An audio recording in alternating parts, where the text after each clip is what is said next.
আমাদের অনন্য স্টোরি সকল প্রকার পার্ট গল্প দেখতে আমাদের চ্যানেলটি সাবস্ক্রাইব করে পাশে থাকা বেল আইকনটিতে ক্লিক করে অল নোটিফিকেশন অন করে দিন। আর ইউ শিওর তুমি আমাকে ভুলে গেছো? কথা দাঁতে দাঁত চেপে বলল। 100% শিওর। সেজান কথার হাত ছেড়ে দিয়ে বলল, গুড। আমি গাড়ির নিচে ঝাঁপ দিতে যাচ্ছি। তুমি তো আমাকে ভুলেই গেছো, কি আর করার।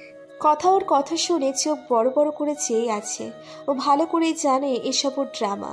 সেজান ধেয়ে আসা গাড়ির দিকে ইশারা করে সেদিকে এগিয়ে যাচ্ছে। চারপাশের মানুষ ওদের দেখছে। কথার ভীষণ রাগ হচ্ছে, আবার ভয়ও লাগছে।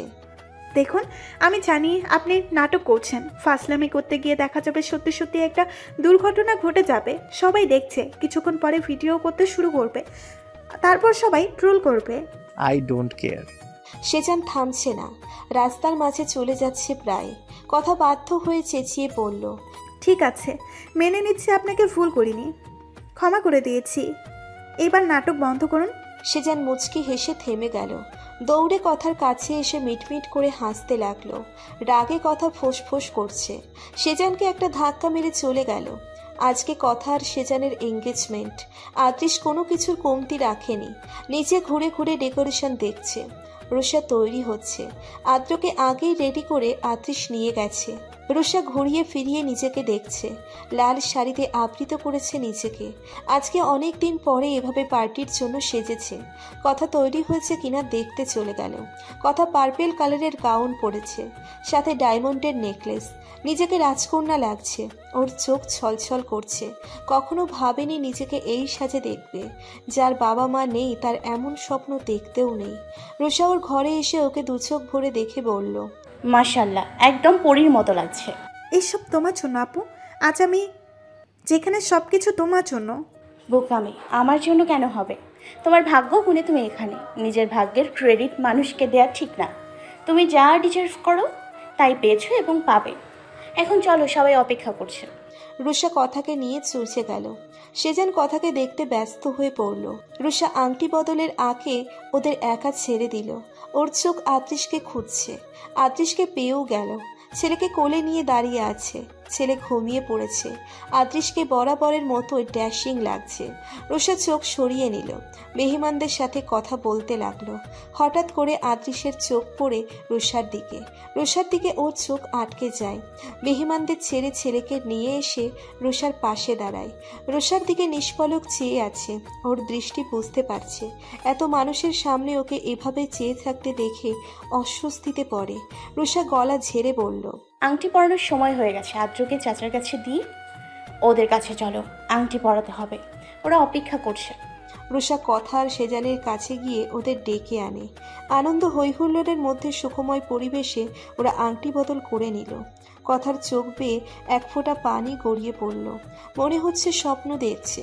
সেজান ওর চোখের পানি মুছে হাতটা শক্ত করে ধরে জানান দিল স্বপ্ন নয়, সত্যি। আদৃশ আর রুষার কলিজার টুকরা ছোট্ট আদ্রের বয়স এখন সবে 3 মাস। আদৃশ রুষা ওকে নিয়ে শপিংয়ে এসেছে। আদ্রকে বেবি ব্যাগে আদৃশ ক্যারি করছে। আদ্র হাসছে আর চারপাশে পিটপিট করে দেখছে। রুষা আদ্রের জন্য খেলনা দেখছে।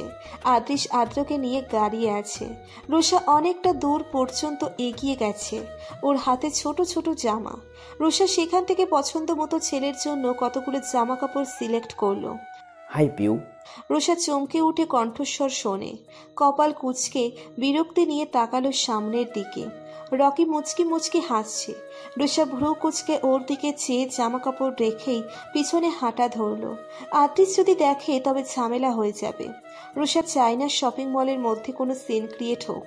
রকি দ্রুত হেঁটে ওর সামনে গিয়ে পথ আগলে দাঁড়ালো। রুষা ভয়ার্থ দৃষ্টিতে সামনের দিকে তাকাচ্ছে। রকি ওর ফ্যাকাশে মুখ দেখে বলল, আরে পিউ, আমাকে ভয় পাচ্ছে, আনবিলিভেবল। রুষা রাগ কন্ট্রোল করে দাঁতে দাঁত চেপে পড়ল, তোমার মতো সামান্য কিটকে আমি ভয় পাবো? নেভার। আমি চাই না এখানে কোনো সিন ক্রিয়েট হোক। আদৃশ যদি দেখে তাহলে কি হবে তুমি নিজেও ভাবতে পারবে না। রুষা সামনের দিকে চেয়ে দেখলো আদৃশ আদ্রকে ওদের গার্ডের হাতে দিয়ে ওদের দেখে এগিয়ে আসছে। রুষা চোখ বন্ধ করে ফেলল। রকি পিছনের দিকে ঘুরলো। আদৃশকে দেখে কিছুটা ভয় পেলেও প্রকাশ করলো না। কি সমস্যা এখানে? রুষাকে প্রশ্ন ছুড়ে দিল। রুষা উত্তর দিচ্ছে না। রকি আলতো হেসে বলল, এই একটু খোঁজ খবর নিচ্ছি। আদ্রিস রুষার হাত ধরে বলল, চলো রুষা, আর্দ্র অনেকক্ষণ যাবৎ বাইরে আছে, আমাদের বাড়িতে যেতে হবে। রকি গার্ডের কোলে ছোট্ট একটা বাচ্চা দেখল। রকি আদ্রের দিকে এগিয়ে গিয়ে দুহাত বাড়িয়ে বলল, বাবু, তোমার বাবা এসেছে, আসো আসো। আদ্র ওর দিকে চেয়ে আছে। আদ্রিসা নিজের রাগ কন্ট্রোল করতে পারল না। রুষার হাত ছেড়ে দিয়ে পেছন থেকে গিয়ে ওর কলার চেপে ধরে। রকি কিছু বোঝার আগেই মুখে এলোপাথারি ঘুষি মারল আদ্রিস। রুষা কি করবে বুঝতে পারছে না। গার্ডকে ইশারা করলো আদ্রকে নিয়ে সরে যাওয়ার জন্য। গার্ড আদ্রকে নিয়ে সরে গেল। রকির নাক দিয়ে রক্ত বেরোচ্ছে।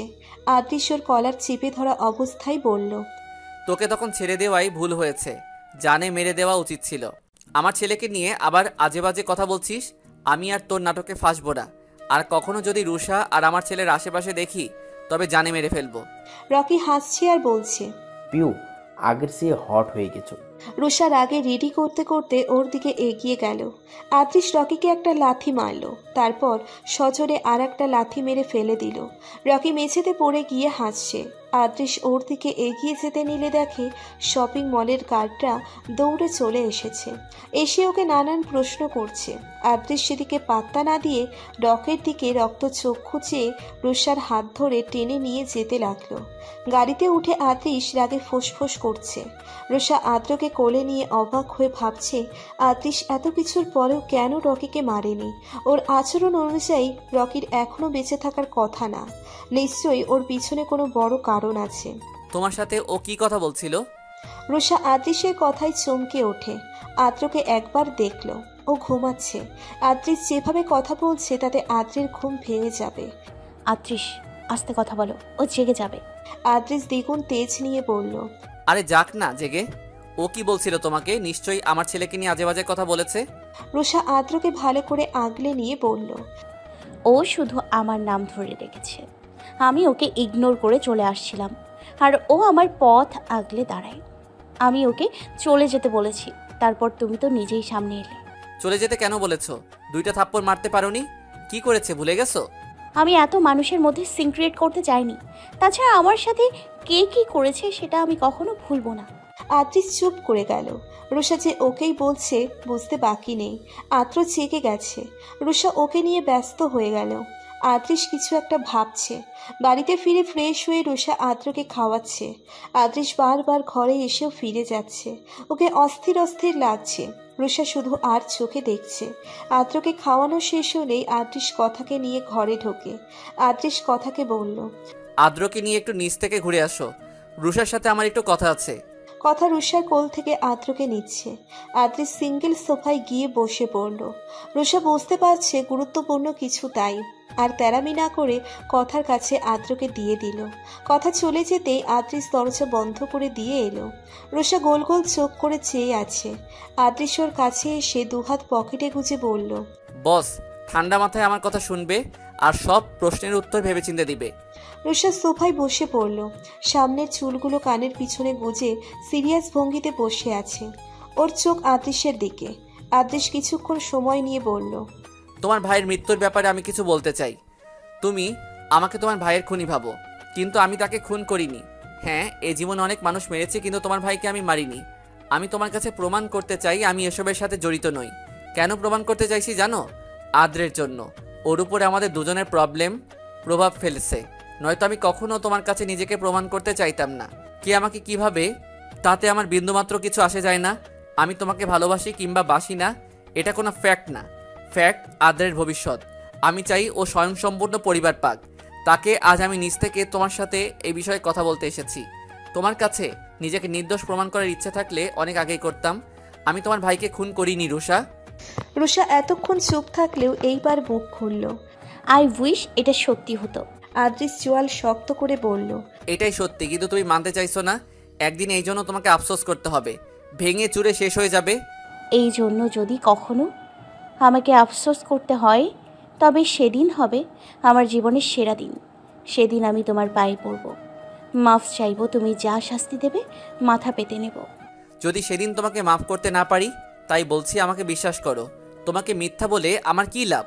তুমি আমার কি বিগড়াবে? আমি কারণ ছাড়া কাউকে মারি না। যে লোক 50 লক্ষ টাকার জন্য একজন মানুষকে মারতে পারে, সেখানে কোটি কোটি টাকার ব্যাপার। তুমি টাকার জন্য সব পারো। আদ্রিস বুঝতে পারছে না কি করে রুষাকে বিশ্বাস করাবে। আচ্ছা তুমি বলো আমি কেন মেরেছি সাজ্জাদ চৌধুরীকে? কারণ তোমাদের পার্টনারশিপে সমস্যা হয়েছিল। তুমি চাইলে একটা ভাইয়া চাইতো একটা, দুজনের মতের বনিবনা হতো না। তুমি শেষে ভাইয়ার কাছে প্রস্তাব করলে ভাইয়ার ভাগের টাকা দিয়ে দেবে। পুরো ব্যবসায় নিজের জন্য চাইলে ভাইয়া নিষেধ করায় ঝামেলা বেঁধে গেল, কারণ ভাইয়ার অনেক বড় স্বপ্ন ছিল এই ব্যবসায় নিয়ে। সব আদ্রিসের মাথার ওপর দিয়ে যাচ্ছে। ও এসব করেছে অথচ জানতোই না। তোমাকে এসব কে বলেছে? এটাই বা এটাই বা কে বলেছে আমি তোমার ভাইয়াকে মেরেছি? রোশা চুপ করে গেল। আদ্রিস ওকে চুপ করে থাকতে দেখে ধমকে ওঠে। চুপ করে থেকো না, স্পিক আপ। চুপ করে থাকা কোনো কিছু সমাধান নয়। তোমাকে কেউ গুটি বানিয়ে খেলছে, অথচ তুমি জানোই না। রোশা চোখ তুলে তাকালো আদ্রিসের দিকে, তারপর আবার চোখ নামিয়ে নিল। আদ্রিস প্রশ্নের উত্তর না পেয়ে খেপে যায়। রুষা, আমি কিছু জিজ্ঞেস করেছি, শুনতে পাচ্ছ? উত্তর দাও। কে বলেছে এসব? রকি? না, শান ভাইয়া। রুষা নিচু স্বরে বলল। আদ্রিস রুষার কথা শুনে প্রথমে শকড হলেও পরে কিছু একটা ভেবে হেসে ফেলল। রুষা বিস্ময় নিয়ে ওর হাসি দেখছে, চোখে মুখে রাজ্যের ভয়। আদ্রিসের হাসির ধরন ভালো লাগছে না।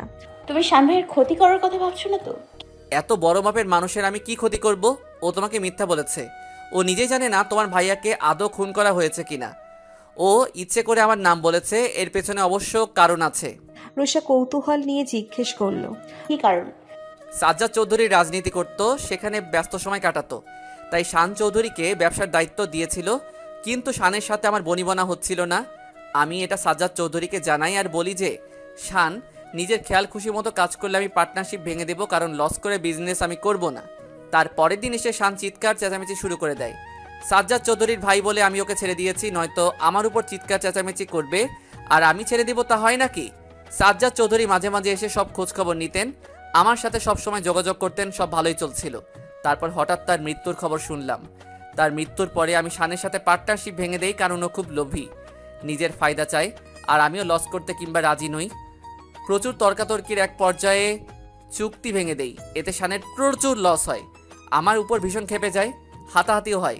ওকে উপরে পাঠাইনি সাজ্জাদ চৌধুরীর কথা ভেবে।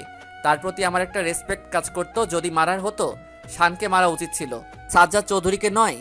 শান আমার উপর সেদিনের প্রতিশোধ নিচ্ছে, তাই তোমাকে আমার নাম বলেছে। রুষা বসা থেকে দাঁড়িয়ে বলল, শাট আপ।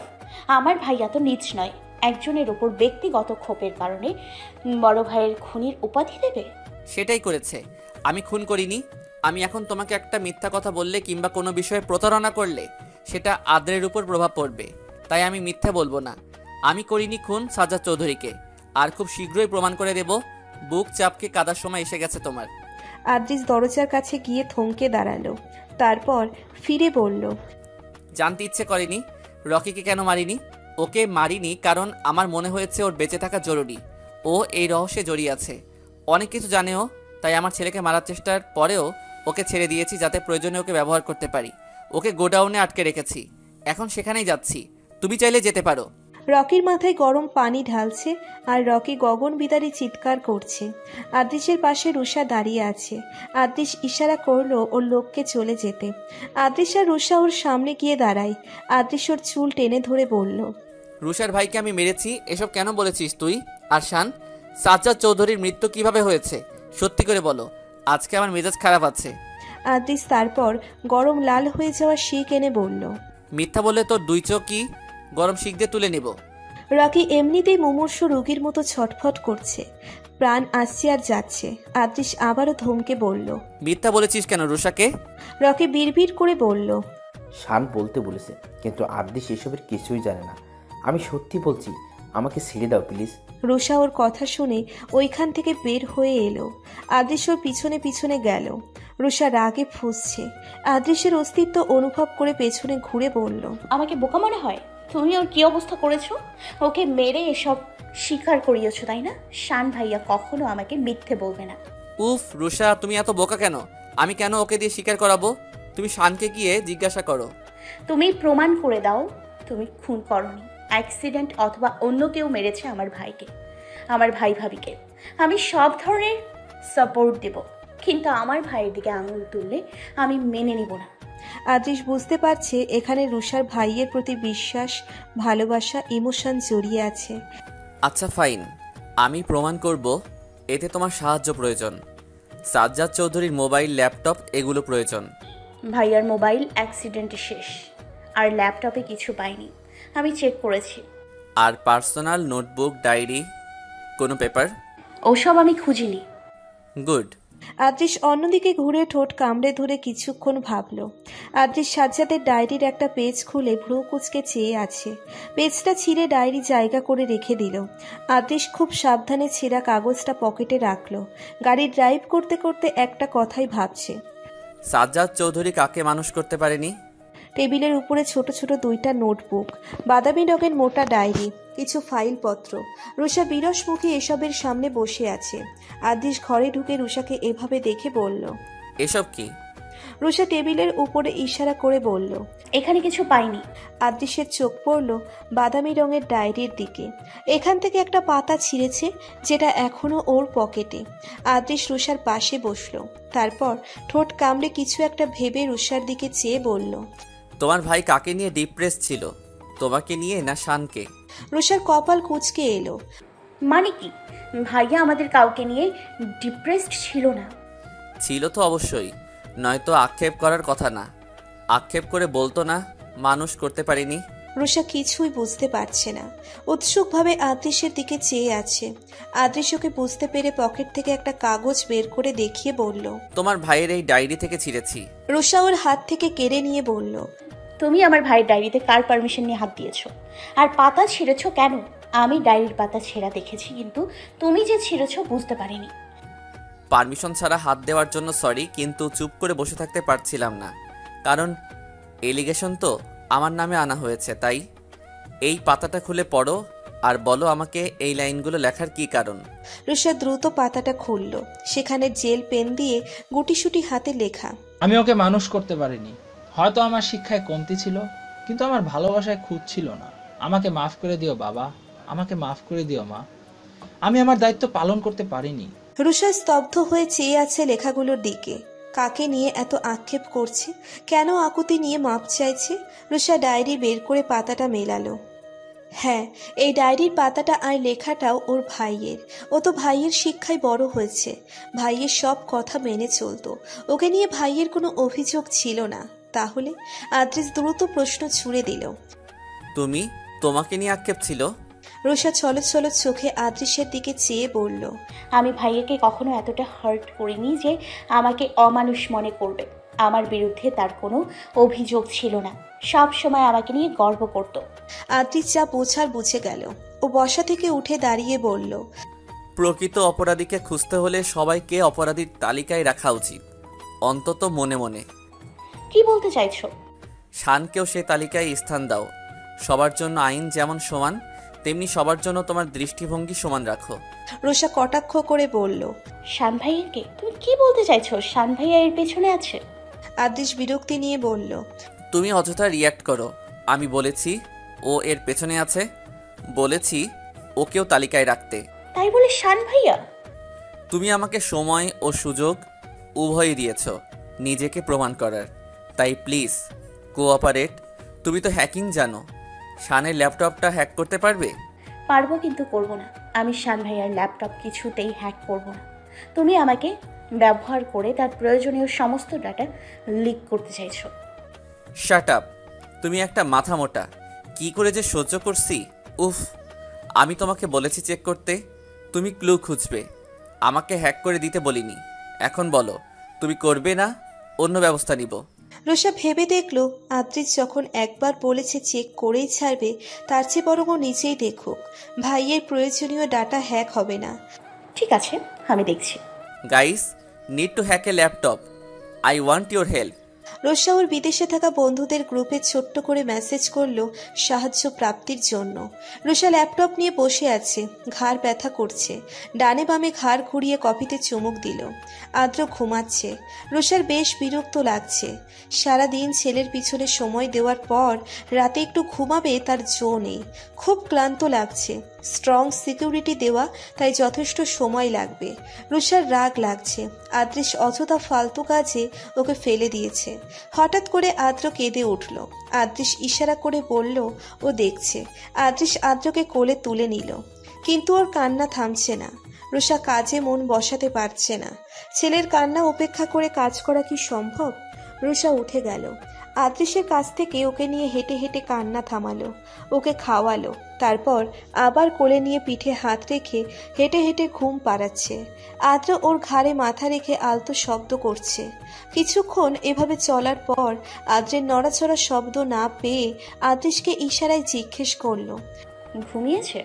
আদৃশ আদ্রকে দেখে মাথা নাড়িয়ে না করলো। রুষা আবার হাঁটছে। এভাবে কিছুক্ষণ হাঁটার পর আদৃশকে আবারও জিজ্ঞেস করলো ঘুমিয়েছে কিনা।